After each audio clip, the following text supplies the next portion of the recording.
Hey, boss man. What's going on today, bro? Today is a special day. Tell me about it. Today marks 8-year anniversary to when I opened my first restaurant, the Last Supper Dining Club. We opened at 601 Texas Street on January the 4th, 2013. 8 years ago? 8 years ago today.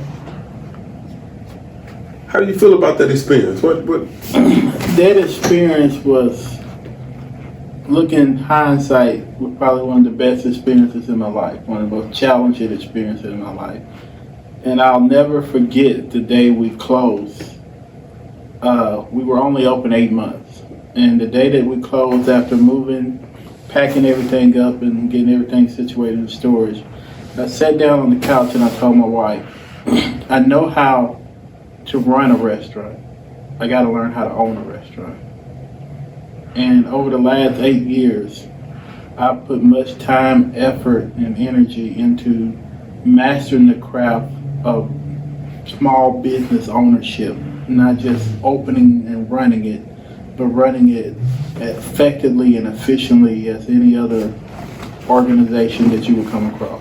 So, before you opened up your restaurant, Allen's Grill, what you call it, the Last Supper Dining Club, what was your background before that? Before opening up the Last Supper Dining Club, I had 20 years of restaurant management experience in a variety of different restaurants on the corporate level. Big chain, big name restaurants that we've all eaten at and experienced. So what made you want to leave the corporate world and do something like open up your own restaurant? I felt the time was right. I felt that God was leading me into that venture and showing me that it was time, that I had gotten all that I could from corporate and that my heart and my spirit and my soul was ready to do my own thing. See, I was different. I didn't have the corporate restaurant experience when I opened up my first restaurant. I did it basically because my mother and my aunt cooked real well. Mm-hmm. I just figured I could make some money off of them, cooking. So I did that. But I was always one that was always looking for an opportunity, a niche or whatever to provide something. But you took it from elevating from what you did on the corporate level and you wanted to do it for yourself. What was the challenges in that? The challenges was learning that you don't have a corporate bank account. So the things that you have learned how to do and the way that you have learned how to operate through managing and training and all those years in the corporate world, finding out how to get that type of execution for your customers and for your employees, do it in a manner that you can afford.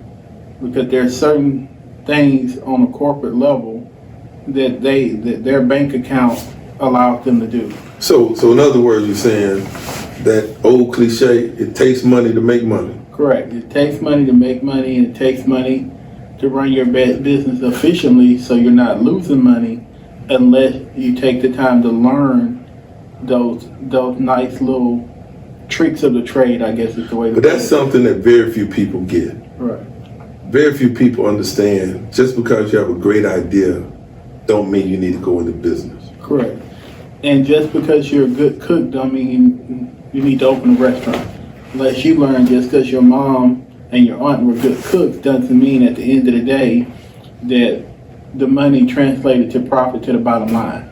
Correct. If you're not managing the money correctly, if you're not effectively managing your inventory, if you're not effectively making sure that there is no loss prevention, no theft issues, those type things. I was going to say, don't say loss prevention. Just say people stealing. It's not loss prevention. Right. It's people stealing from you. People stealing from you. If you're not people that you're paying. People that you are paying are stealing from you. You're stealing from you. Then at the end of the day, still expect their pay.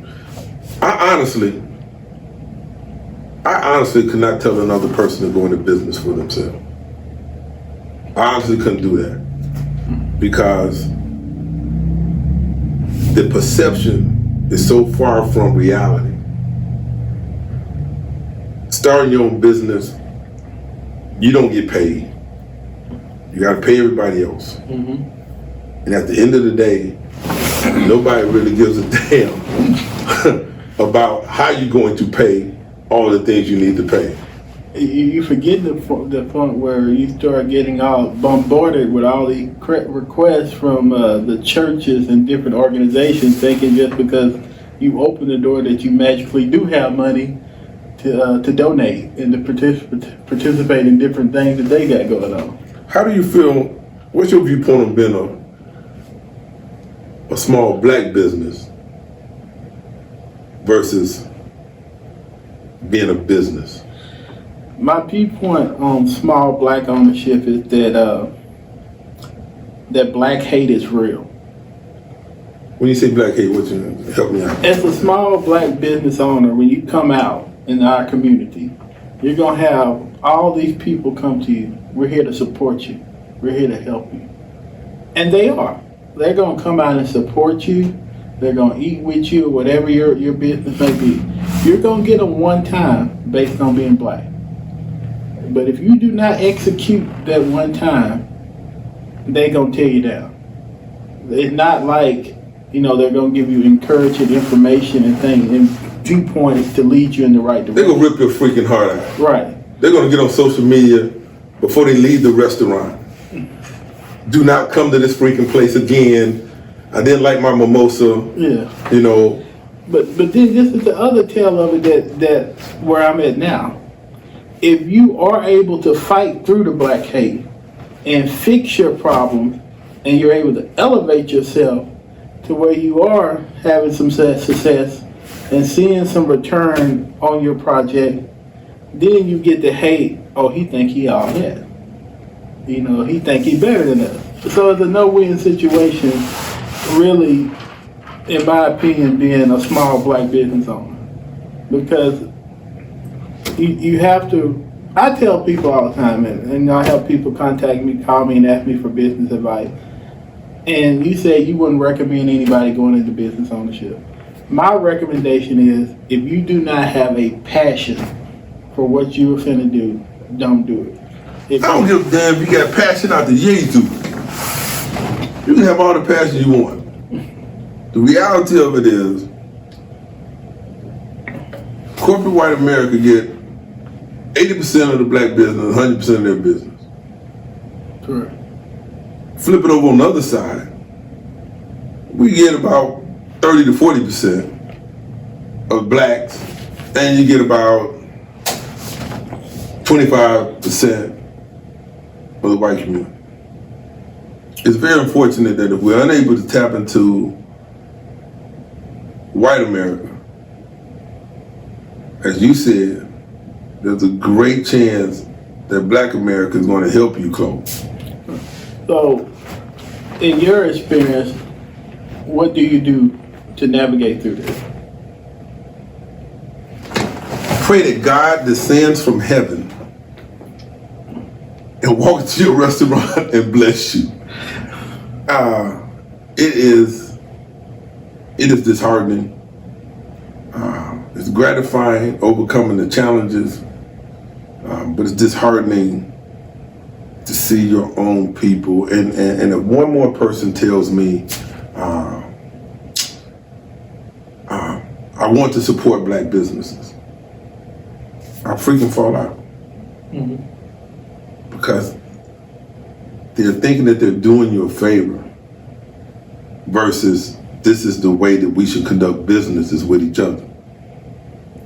Well, what I have found to be the key for me is, after learning how to own a restaurant, I still run my restaurant as if I'm in corporate America.